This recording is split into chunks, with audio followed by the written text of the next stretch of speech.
Welcome to the Matriarchy. And happy Mother's Day. Today we are celebrating women, especially the unpaid laborers of love. We are so excited to be doing our very first full episode today, introducing you to our podcast and introducing you to the two of us. And today we're going to be practicing our interview skills on each other so that you can get to know us. And we look forward to getting to know you, our audience, as we move forward on this adventure. So without further ado, I want to introduce my partner, Lisa. Yeah, thank you, Kath. I was born and raised in metropolitan Chicago. I went to the University of Illinois in Champaign-Urbana, studied industrial engineering, earned a BSIE, and then later on I went to Michigan State University and got an MBA. But that was after I was in my career a little bit. I moved to Michigan to work in the automotive industry and did that for many, many years. And then somewhere along the line, met my husband there, had 3 wonderful children raised here in Michigan.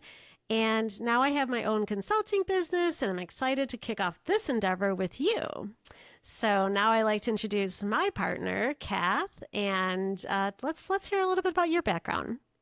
Sure. Well, thank you, Lisa. I'm so excited to get started with you. And I just think you're awesome. And I love your background. And I can't wait for the audience to get to know you. Thank you. So I'll start with some basics. I was born in Michigan, but I only lived here until I was about 8. And then my family moved overseas. We lived in Spain for 5 years. So picture an 8-year-old girl who didn't know any Spanish, who finished school in June and then started school all day long in September in a Spanish school. So that was really a challenge. It was a challenge, and it was an important part of my story and who I am. Yeah. So I did move around a lot as a kid. After we left Spain, which it was 4th through 8th grade for me, we moved back to Syracuse, New York, where my dad worked for GM. And imagine going from an all-girls, very conservative, private Opus Dei school to an American public high school. It was quite the culture shock. Yes, I can only imagine. It was. I then went to college in Boston for a year and a half, and then my parents moved back to Michigan. Michigan's been like a magnet for my family. Yeah. Even though my parents are originally from New York, we a lot of us find ourselves in Michigan. Yeah. But anyway, so when my parents moved back to Michigan, I wound up transferring to U of M, where I was studying communications and history. And I loved going to a big school. I loved being in Michigan. Maybe it had something to do with I met this cute boy who I later married. Yeah. Maybe a little something to do with it. Just a little something, yeah. And then after college, I still had the travel bug. And so I went straight to England, and I spent 3 years living in London, and I worked for Sky TV out there. And then cool. I got transferred to Hong Kong, where I worked for Star TV for a year. And then by this time, I'm in my mid to late 20s, and I had the opportunity to move back to the States. And so then I moved to another foreign country, what we lovingly refer to the capital of Latin America, lived in Miami for 4 years.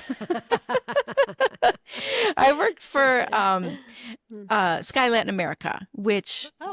I don't even think they are around anymore. They were bought out by DirecTV. DirecTV is our direct competitor. And I loved what I did.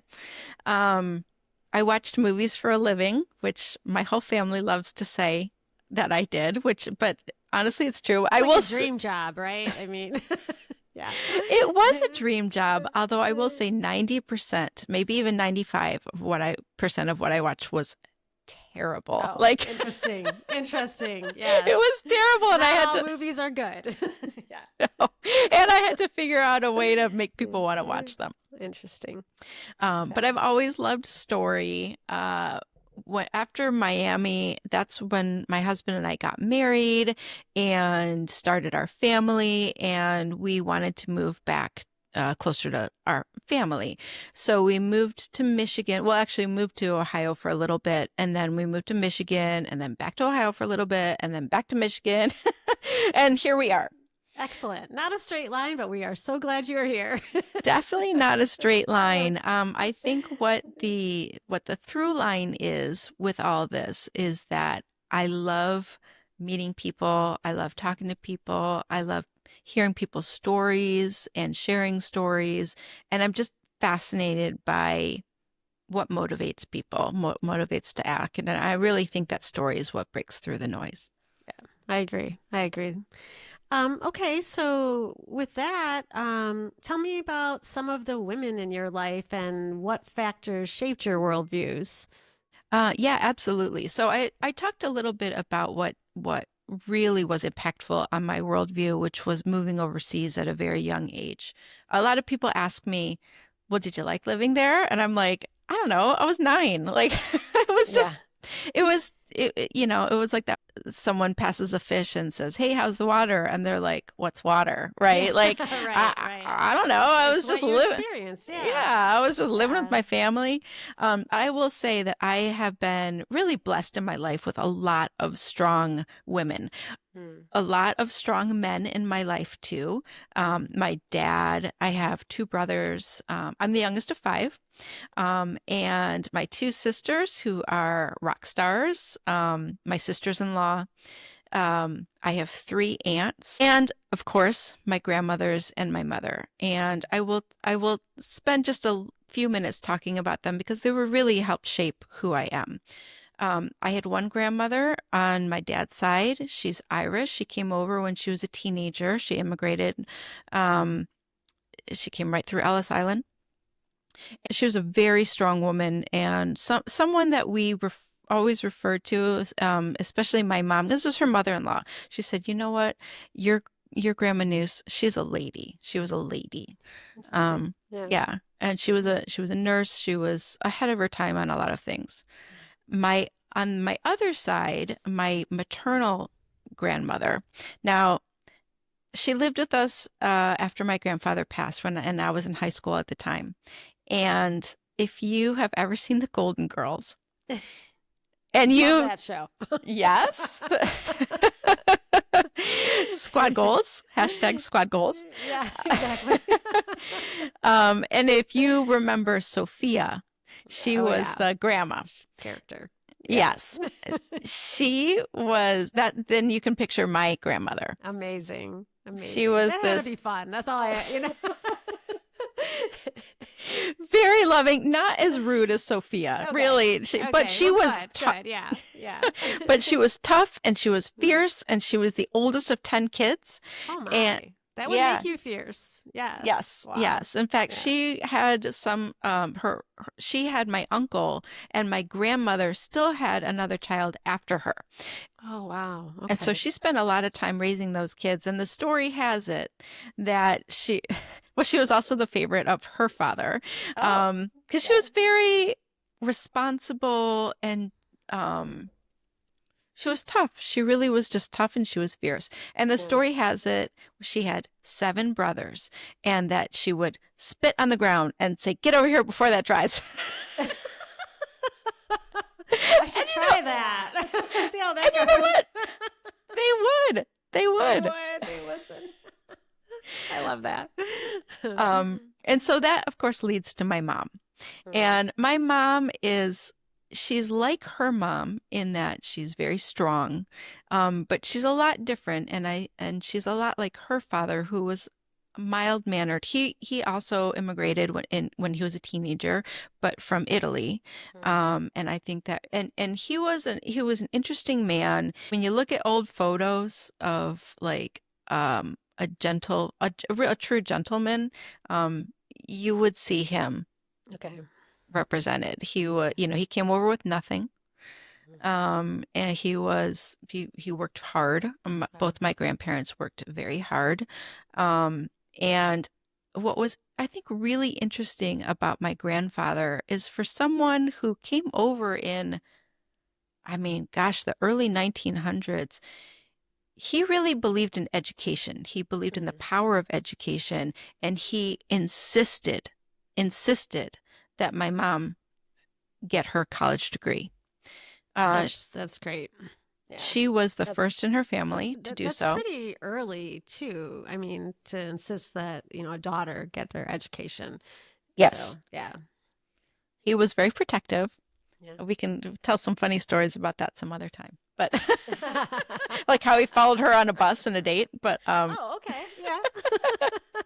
uh, I understand that though. yeah, That's, you have three yeah, daughters. I have three Oh, yeah. daughters. So, Um, so anyway, those were some of the strong influences in my life. And now I'm a mother myself. I have four children. I have three sons and a daughter, and now I live with all these strong-willed children. yeah. Have you tried the spit on the ground trick, or maybe that's too dated now, I guess. Who would have to clean that up, Lisa? I don't Yeah, think well, so. there you go. I'm thinking outside. There you go. Somehow I don't think it would work on my Probably family. not. But Probably not. but anyway, enough about me. Lisa, I really am dying to know about the influences on your life, what helped shape your worldview, and the impactful women in your life. Yeah, thank you. And thank you for sharing all that, because that was, your worldview is shaped by the world, and that's so important. Yeah, for myself, my mother actually was an immigrant. She came from Germany. She was born in 1939 in near Bavaria, and so she was raised during the war. So she had a wartime mentality that she brought forward. She came here when she was 19, and it was kind of a long, windy road how she met my dad. Something about she had gone back to Germany and worked at an officers club, and he was, in the army. One of those stories, right?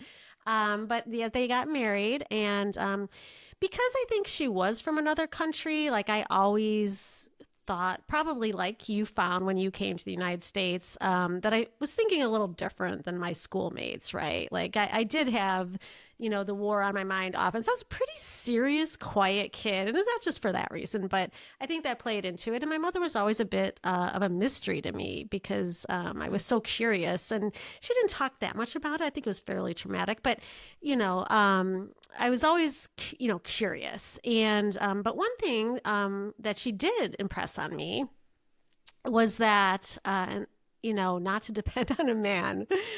She told me the Cinderella story was not real and that I needed to have my own, education, my own career. And my dad as well. Like he wanted me to be a doctor. I think I disappointed him when I studied engineering. But that's okay. He forgave me, and that turned out all right. So yeah, so women's issues have been a theme in my life because I did go into a man's field. I went to engineering school in the 80s at a big engineering college, and immediately was faced with situations, and we'll get into those some other time too. But I have story after story, of people, and not just men, just, it's the culture, right? Who weren't super happy to have women in that field. So I started that journey pretty early to sort of, represent myself in a way that always working towards equity and equal rights for women. It's been a theme of my life. And then going forward, I have three daughters, and so also I'm a little bit like your relatives, or I'm pretty protective. So, but I don't want to be that helicopter mom. I've always tried hard not to be, right, because people always say don't be too protective. You got it, and that is You- true, right? You're not going to follow them on a bus on a date. No, probably not. They are on Life 360 though. Is that kind of the same thing, but like modern age a little bit? That's just safety. That's That's just just safety. safety. And I don't like look at it. I have two adult children who have moved out, so I don't look at that as much as I used to. But I still do check in on them, and if they seem to be in a really weird place, of course, I'm like, hey, how's it going? Right. Anyways. So yeah, but they are, three women that are, in the trying to make their way, and my third one will eventually be trying to make her way. So it's just women and women's issues is just a forefront of my life. Um, and having said that, like currently, I have just so many wonderful women friends that I know. And, Kathy, you're one of them, just amazing women. Likewise. Yes, just amazing women that I learn from every day. And, the strength that they have and the things that they've overcome. And I just want to highlight these type of women. And it's just really important to me. So yeah, that's kind of why I'm like this. So yeah, I love that. And, yeah, there's the family you're born into and then the family you make. yeah, yeah, And I just adore the women in my life. They yeah, have been here for some of the hardest times yeah, and, not asking of themselves, like bringing meals in times of hardship yeah, and yeah, honestly, more often than not, just yeah. listening.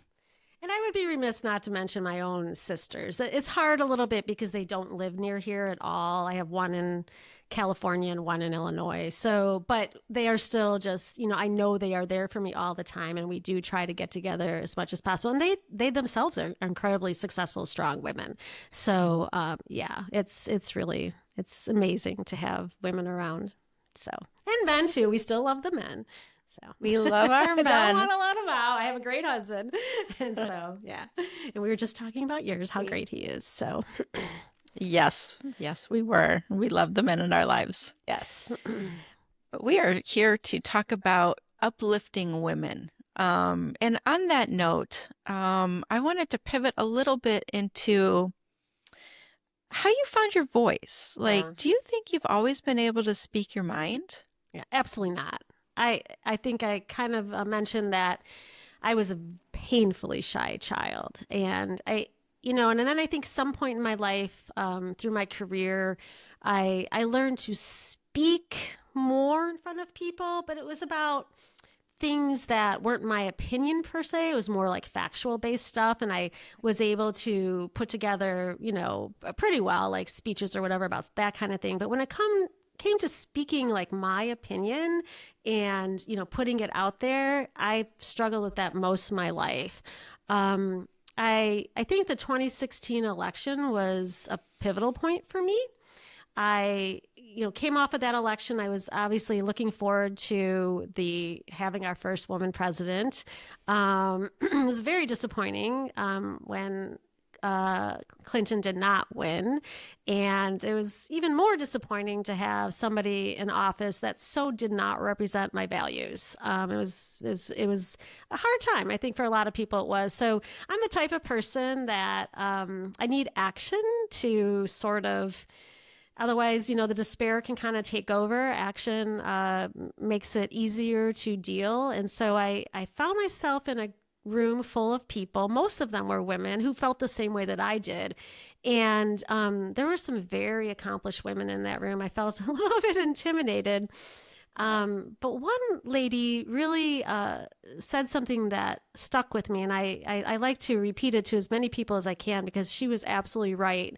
She told us, she said, if you have a hard time with your voice, stick around stick around women who know how to use their voice. The more time you spend with them, the easier it's going to get to use your voice. And so that kind of became my mantra since then. I try to put myself in spaces where I'm around strong women, people, women who can share how they feel about things, what the world they want to live in is, and speak it strongly. And yes, that is 100% true. It has, I still got a way to go. I'm Don't we not done all? growing, but it has definitely helped me grow and be able to use my voice much, much more. Well, Lisa, your story is so relatable. And I have to say, you have been one of those women for me. Oh, thank you. No, I mean it. I mean that very And sincerely. actually, right back at you. I've watched you speak in front of people, and it's motivating. So thank you. That's so sweet because I have to say, I am shocked that I am doing this right now. You and me both. Like this was not on the A year ago, this was not on my radar, right? 6 months ago, Lisa. Six Who are months we ago. kidding? Yes, exactly. Exactly.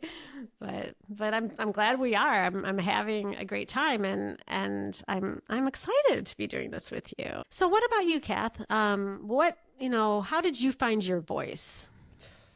I'm still finding it, Lisa. Yeah. Your story is so relatable because, as a child, I wasn't exactly shy, being the youngest of five. I Mm. feel like, I had to do what I could to get my attention. Yeah. True. The story is that I didn't talk until I was 4 because I didn't need to, because people were like, I go, and they go, what do you want, Kathy? What do you want? That's wonderful. And then when I was apparently when I started speaking at 4, I didn't shut up. But Chatty Kathy. I was gonna say, I didn't want to say it. I'm glad you did. But having said that, I really relate to, and it's interesting, like when you share your side of the story, because you don't come across as someone who's afraid to use their voice. And you've really inspired that in me. Lisa was the first person who took me door knocking. And That's right. yeah, and she was, the way she talked to people was so um, easy, Hmm. and It's I one was of my like, favorite things to do. I love door knocking. that's So, so interesting. And I yeah. found I was really nervous about it. And I was like, am I going to be stuck in like these situations where I'm really uncomfortable? Um, but it was just talking to people. Yeah. Uh, Action is the antidote to anxiety. Yeah, that's true. And I found when I had election anxiety, I'd be like, I need a route.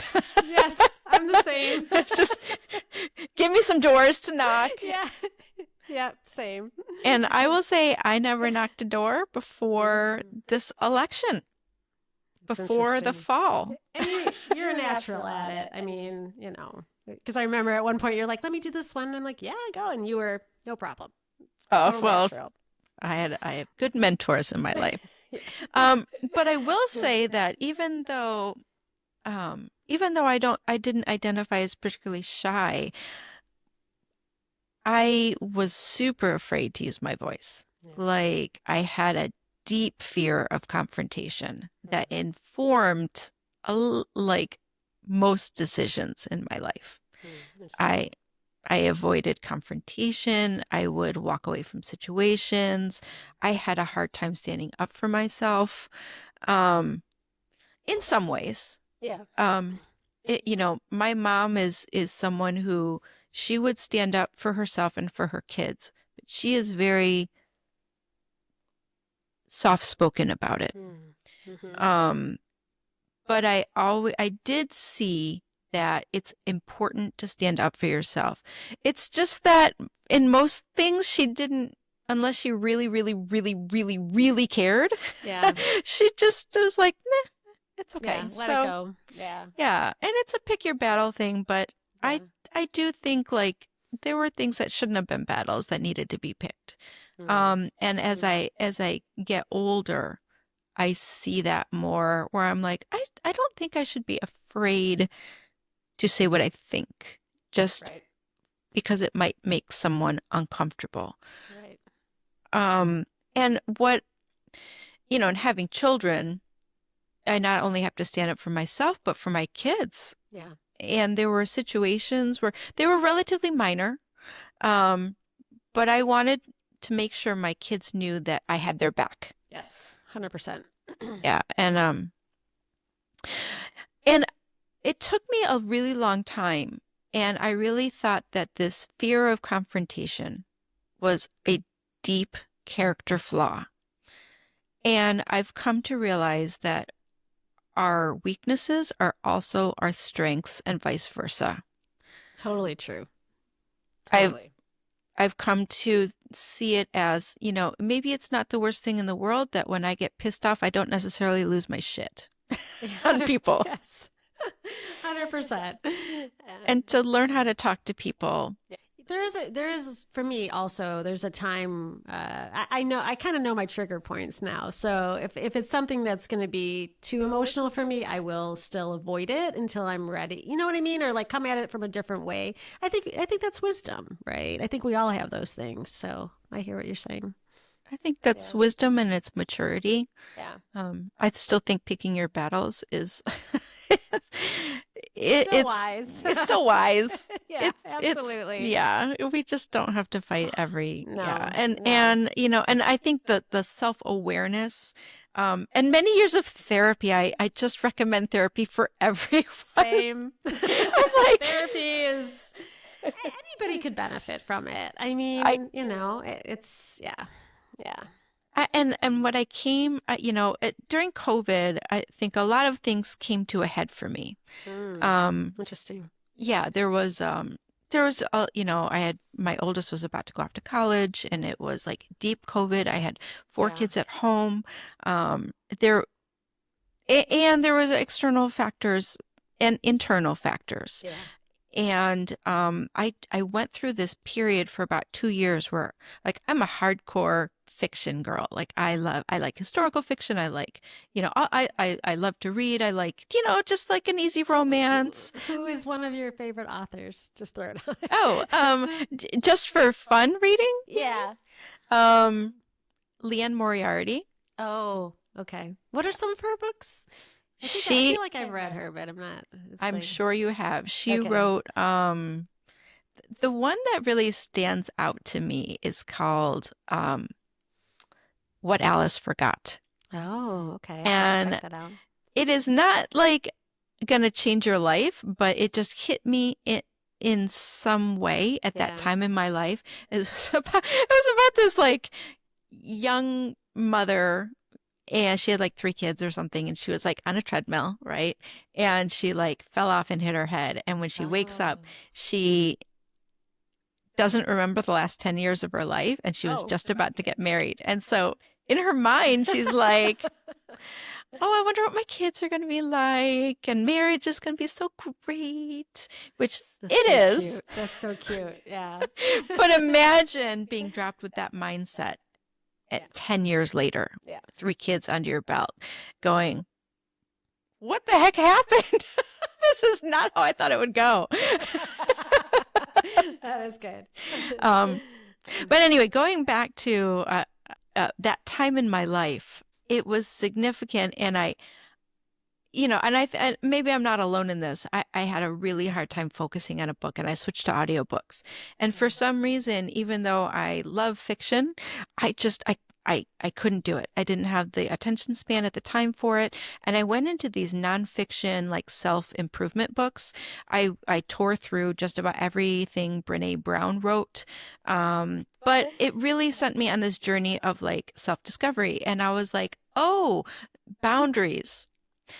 Oh, life doesn't have to be this hard. Like I'm like, we have emotions, but they don't have to rule us. Like it Right. Right. I just That's really important. Yeah. I just didn't even like I did not understand that. I did not understand that just because you feel something doesn't mean you have to act on it. It doesn't even mean you have to believe it just because you think something. That's an important point, I think. Yeah. And I am just much happier as I am as a person. I feel like I can stand on my own 2 feet and I'm less, I'm still probably always going to be a people pleaser and I'm not going to ever love confrontation, but I don't fear it like I used to. And I'm much more grounded in who I am. And I spent almost 20 years as a stay-at-home parent. I did side hustles. I did my background is in, communications and production. And so Yeah. I had a home business. But really, I was home with these kids. I did a Same, lot of, by the way. I was for the most of it. Yeah, most of it. So, Shout out to my mom friends. Yeah. Playgroups saved my life. Absolutely. And for me, it was a huge adjustment because I was coming from this engineering world where I was mostly with men, and then I switched. But it was the great. It was such a great journey for me. I just enjoyed women so much and like spending more time with women. So yeah, Yeah, I absolutely 100,000%, yeah, especially raising kids. yeah, absolutely. And it's interesting dynamics raising, like living that, trad wife but like in now. I'm sure we'll get into a lot of this. Yeah, I'm sure. So, but right around the 22 midterms, I went back to work. Mm. And that was, after spending a long time not working. And then the first job that I got was with Red Wine and Blue, Mm. which I don't know if our audience is familiar. And if you're not, do Check them yourself a out. favor. Yeah. Because they're They're amazing. wonderful. Yeah, It's they're an amazing group. wonderful. And it's all about women. Um, but I found my voice because a lot of things were happening in our school district at the time that, really it's quite shocking, like the book bans and people like saying terrible things about, LGBTQ kids Yeah, and yeah, it was disturbing. yeah, the everything that you hear in the news, like we live in a very, very purple town. And I feel like the dynamics that are applied nationally play out in our school board meetings. And I remember this one meeting in particular. It was like an hour of public comments, people just saying terrible things about trans youth or LGBTQ Yeah. kids or just very unsettling remarks and I looked around and I'm like sitting with some friends and I'm like, are you going to talk? To the person who often talks, she's like, oh, I wasn't planning on it. Are you going to talk? And they're like, and then there was one woman who spoke up. And she did an amazing job and she was so fiery that she said her remarks and she left, and Hmm. she's like, you don't speak for me. And Yeah. and it was, and I spoke after that. And it was one of the first times I'd spoken up in a school board meeting ever. Now, I was PTA president at the time. I had a hard time just leading a meeting, of people who were there for a PTA meeting. Yeah. But suddenly you kind of look around and you're like, if no one else is going to do it, like I have to step up. Um, and so I did. And, Yeah. I Well, don't know thank that I, you. Thank you for doing that. well, thank you. It's a big deal. I'm not sure that I said anything earth-shattering, but I couldn't not say something. And after the two of us spoke, the tone of the entire school board meeting changed. Even though we were vastly in the minority of public comments, you could tell there was like a different energy in the room. And Yeah. people didn't, at least half the room didn't seem quite so defeated. And then after, when we're walking to our cars, someone, actually a woman that I still keep in touch with now, but she approached me and she was like, "Thank you for speaking." And she was with a friend of hers, and I really like appreciated that comment Yeah. because I'm Yeah. not someone who likes public speaking, and Yeah. I did not have much experience, and I still don't have a ton, but it made me really grateful for pushing through my comfort zone and Yeah. speaking when it was really important enough. Yeah. Well, and I think you hit on it that sometimes it's not what you say or the exact words, but there's the fact that you got up to support a marginalized group of folks and of kids, and I think that just means so much. And it was very courageous in that room because there were so many people that were on the other side. So thank you.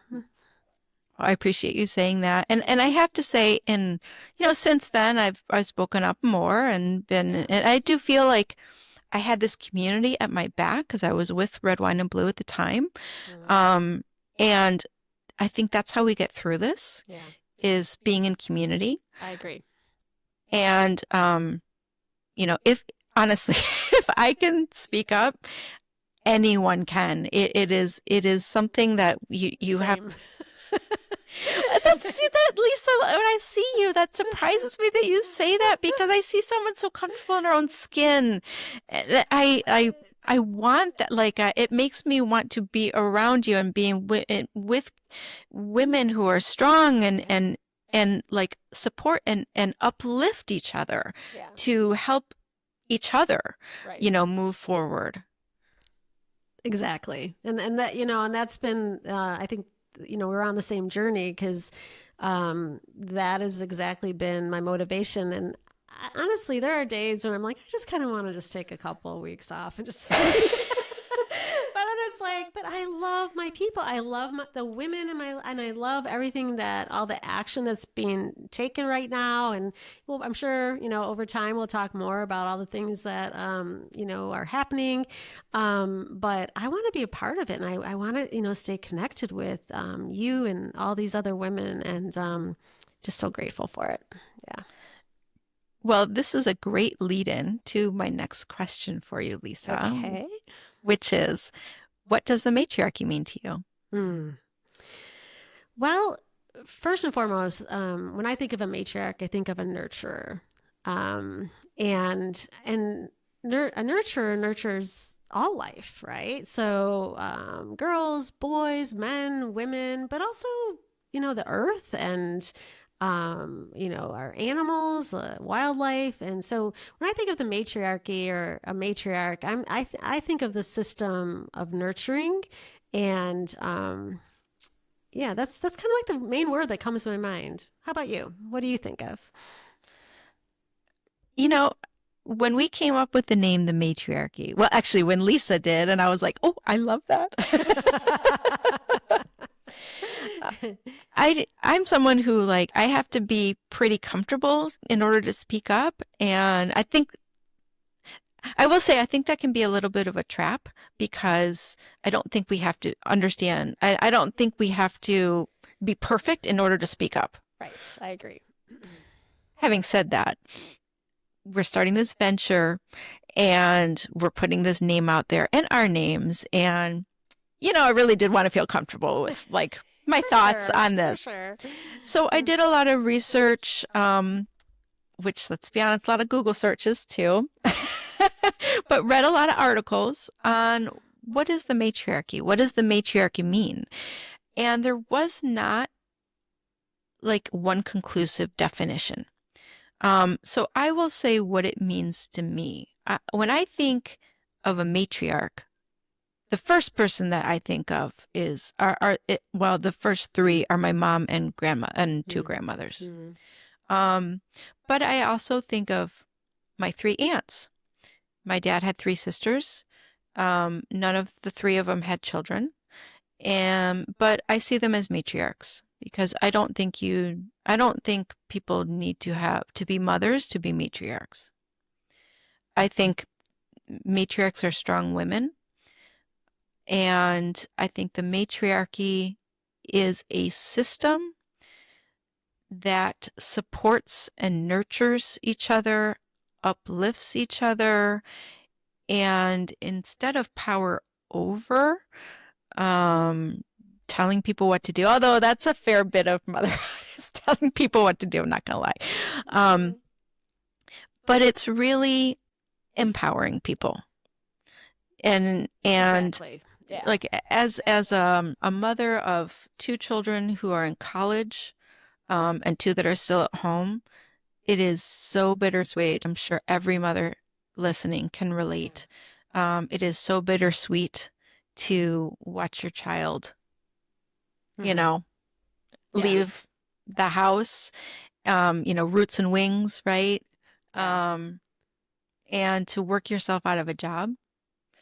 But that's what we want. I want my children have to have Right. happiness, to find Right. success, you know. To be able to take care of themselves when we're not here. I mean, that's really important. And I think when you touched on a couple of things that I think with the matriarchy, Yes, matriarchs sometimes tell tell our folks what to do, but I think that it's the intention behind it that strikes me as with the nurturing mindset.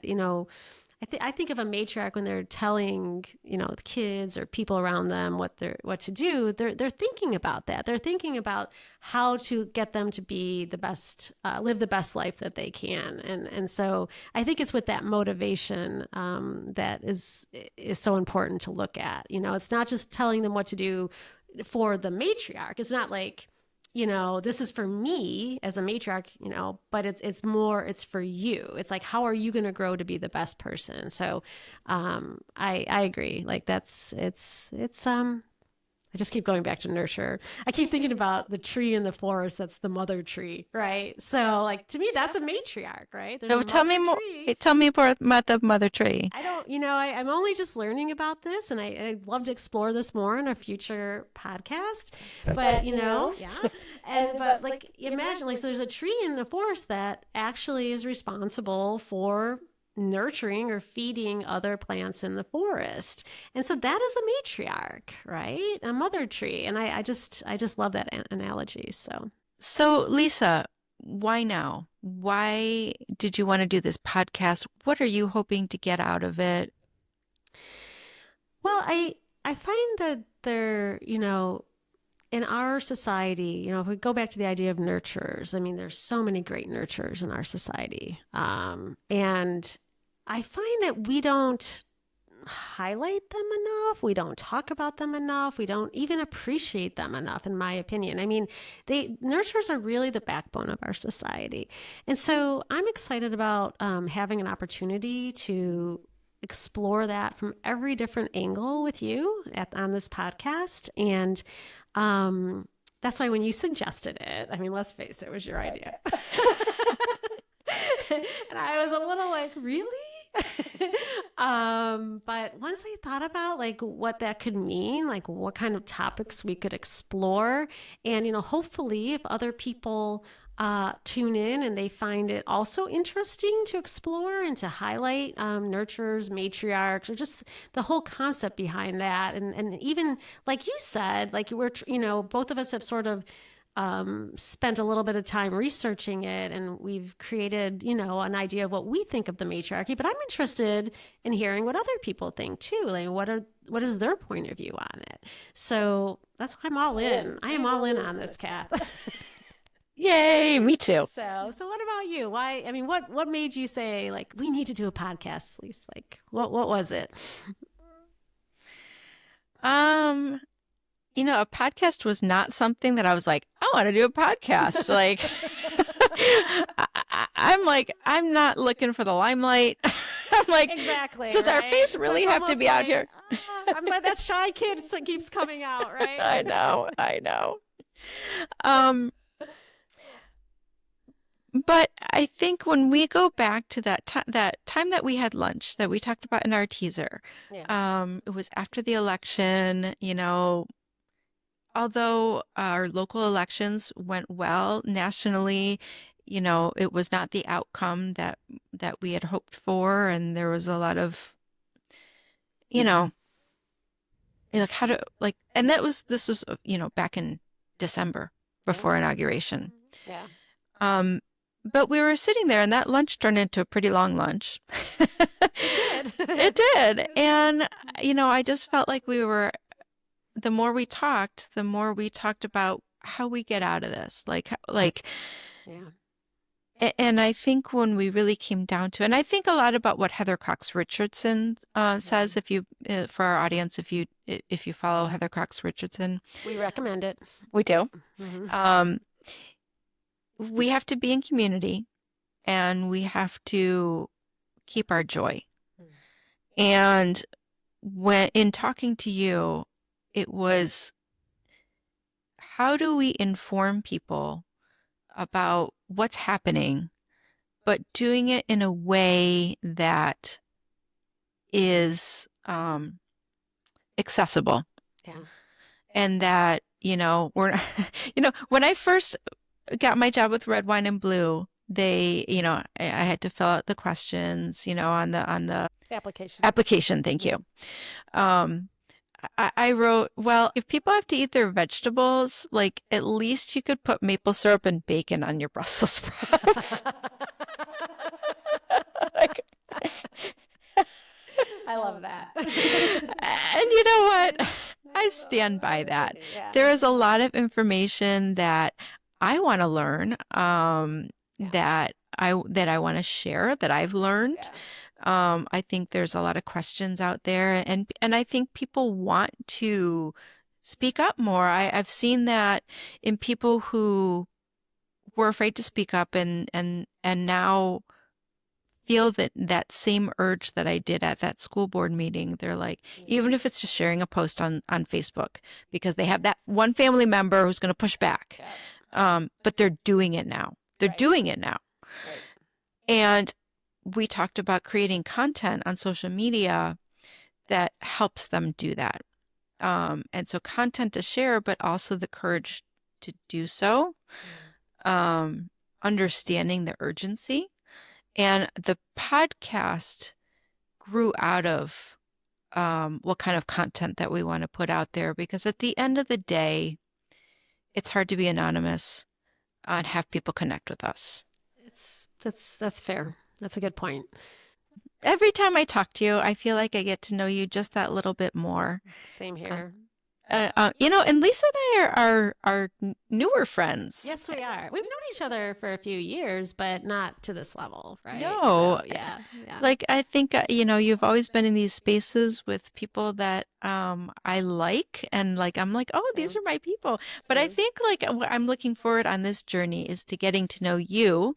It's not like we were college roommates, right?